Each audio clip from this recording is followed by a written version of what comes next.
Hey everyone, it's Mike with It's Pittsfield Tonight. I'm going to jump right into it, and I am at the new set in the new studio for an upcoming show, a new show that has been added to It's Pittsfield Tonight that will be debuting this Thursday. It'll be myself along with three special guests for a panel discussion show. We'll be talking about current events, Pittsfield topics, Pittsfield things. And I'm really excited about that. So I'll touch on that a little bit at the end of this video, but that's coming up this Thursday.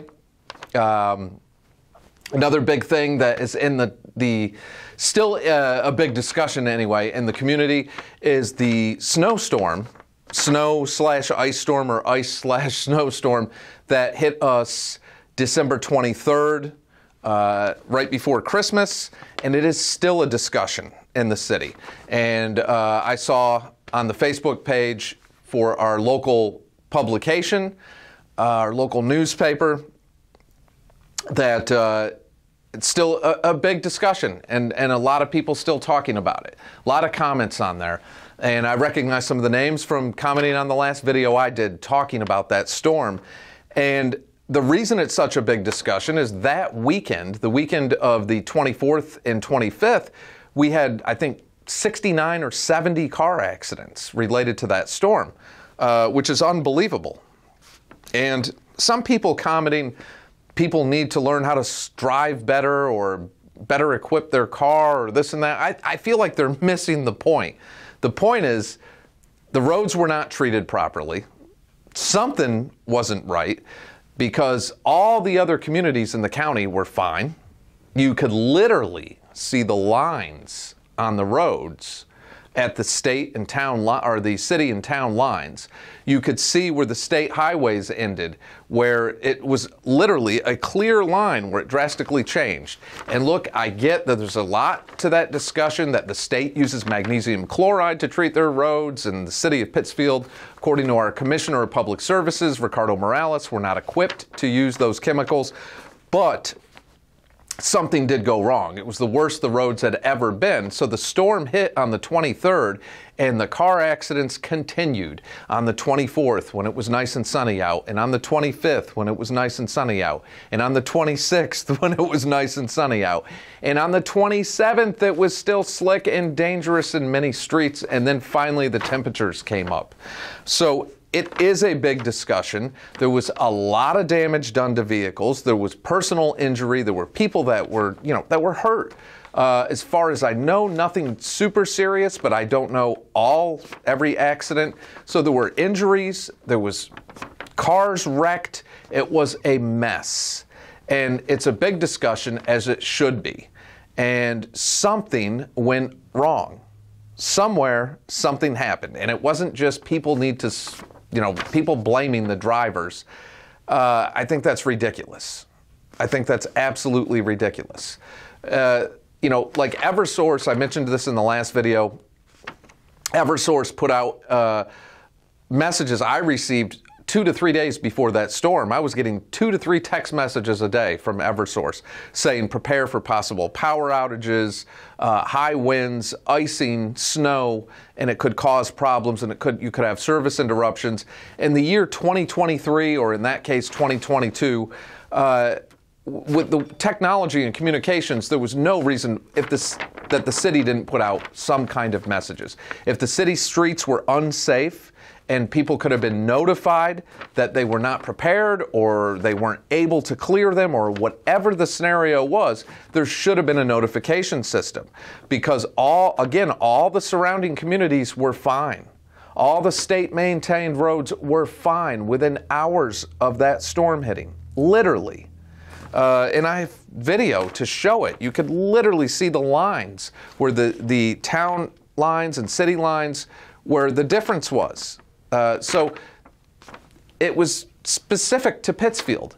And you can't say that the storm targeted just Pittsfield or climate change targeted just Pittsfield.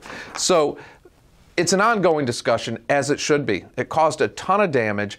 It killed shopping right before the holiday, one of the busiest days of the year for last-minute shopping, and it was something went wrong. And some people, somewhere, somebody has to be accountable, or there has to be an explanation for something. So that's an ongoing discussion. So we'll be talking about that I have an upcoming interview Friday with Pittsfield at-large City Councilor Karen Kalinowsky, and I want to talk to Karen about that. I'll also be reaching out again to our City Council President, Peter Marchetti, to talk a little bit about that. Peter was on, I did a video with him right before the storm, a day or two before that, and our former Ward 6 councilor and former City Council Vice President, John Kroll, who both of those videos, if you haven't watched them, you can catch them on pittsfieldtonight.com or itspittsfieldtonight.com or on the Facebook page or YouTube channel. But both of them talked about their intentions of running for mayor this year and touched on a little bit about their platform and what to expect. But that's just the beginning for that. So again, I'm going to be reaching out to City Council President Peter Marchetti about the road conditions, what happened, and what can we expect.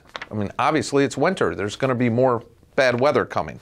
And, you know, I know some people are saying that was a blizzard. I'd hardly call that a blizzard. And by the definition of what a blizzard is, it doesn't qualify for that either. So you could say it was blizzard-like, I guess. I mean, it was bad for a couple hours. It was a bad storm as far as what happened with the winds and the snow. So anyway, that's it on that topic.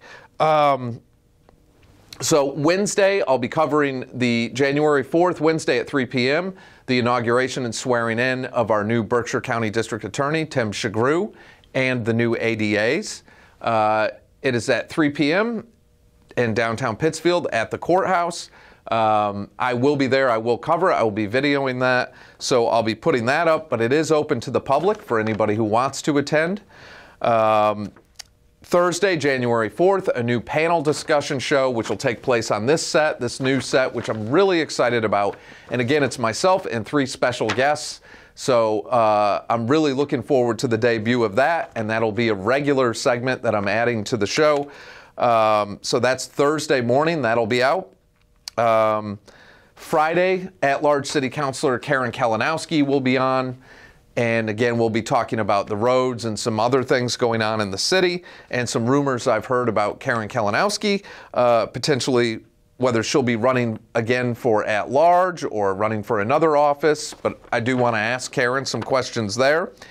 So it's going to be a busy week, and there's a lot in the works. A new segment that I'm working on right now that'll be twice a month, promoting and covering local veterans, and I'm really excited about that. I'm also working on a new show, and I'm hammering out the details with some people on that to highlight our public school athletes, and I'm really excited about that. And of course, the business promotions will be kicking back in full gear in the next couple weeks. So full schedule ahead. Another thing I want to plug real quick, this Friday, January the 6th, starts at 7 o'clock at the Proprietor's Lodge, which is located at 22 Wabeek Road in Pittsfield. And I'm sure everyone knows where the Proprietor's Lodge is. The Refrigerators. They're one of the Capital District's most popular bands. They're a great band. They've been around for a long time. They're tremendous talent. It'll be a great show. So they are coming to the Proprietor's Lodge. It's $20 a ticket in advance or $25 at the door. You can, I believe you can get them at proprietorslodge.com, or you can go to the Proprietors Lodge Facebook page for more information. But it's this Friday, January the 6th, from 7 to 10 p.m., the Refrigerators. It's going to be a great night. A lot of fun from 7 to 10, great music, dinner, drinks, and great entertainment. So I'm really excited about that. I will be there. And again, they're one of the Capital District's #1 acts. They've been featured in all sorts of publications, and and too many things to talk about as far as what they've done. I know a lot of you have heard of them, but it's a big band. It's going to be a lot of fun. And when I say big, there's a lot of people in it. It's a big show and a really fun, exciting show. And again, very, very talented. They're one of the Capital District's most known, prestigious bands. So again, January 6th, Friday, Proprietor's Lodge, $20 in advance or $25 at the door. So again, that's it for now. I'll see some of you on the 4th at the courthouse.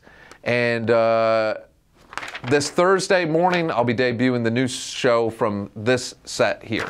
So for the 5th time, 6th time, whatever, that is it for now. So be good to yourselves, be good to each other, and I'll catch you all in the next day or two.